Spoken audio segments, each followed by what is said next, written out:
Now, agricultural produce has made up less than 15% of South African exports to Kenya so far this year. But given its visibility to consumers, it tends to be a lightning rod for critics concerned about the scale of imports into the country. Now, walk into any major supermarket in Kenya and you're highly likely to find apples, oranges, and of course tangerines from South Africa. The criticism, however, is way off the mark, as the CEO of the Kenya Private Sector Alliance argues Kenya's agricultural sector is simply not competitive at the moment. They are, and we've been saying, the reason why they have happened because we've not been competitive. And I can't ask a consumer to buy twice the price where they could buy half the price from South Africa. So we are working on our own competitiveness, working on our cost of production.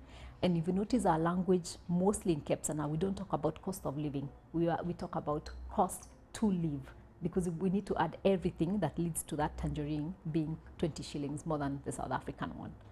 And so those are the things we're looking at. Is it an energy issue? Is it an input issue? Is it a fertilizer issue?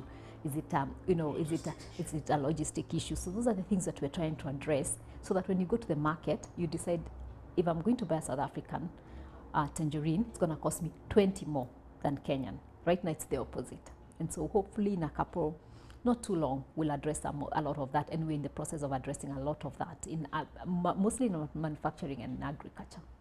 I mean, as in your position as CAPSA CEO, I mean, you're making it's a logical argument, and it makes sense.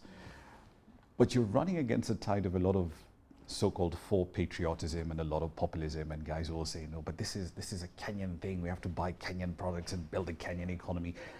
How do you make that pitch? Tell guys, listen, actually, we're stronger if we're more open as an economy. It's true.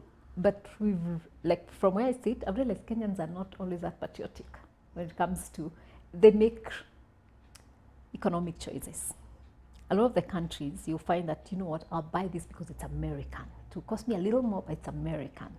We're not there yet, hopefully, but we're growing. We're starting to like our own. So today I'll go to Nakumat and I'll find Nakumat branded honey, and I'll buy that unlike a South African branded honey, just because I know Nakumat must have purchased from some local farmers from here.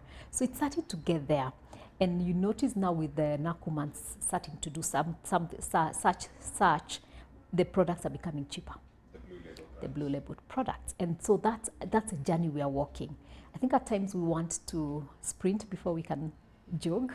And so I'm in the process of understanding, let's jog. Let's keep jogging. The thing is, we can't stop. We must keep going until we get there. So you get to see blue label, we won that one. Let's move to the next thing, Then you also go back and say, okay, blue label, are the producers getting their fair share? So we start dealing with those issues again also, because you also don't want them to be exploited just so that blue label is cheaper.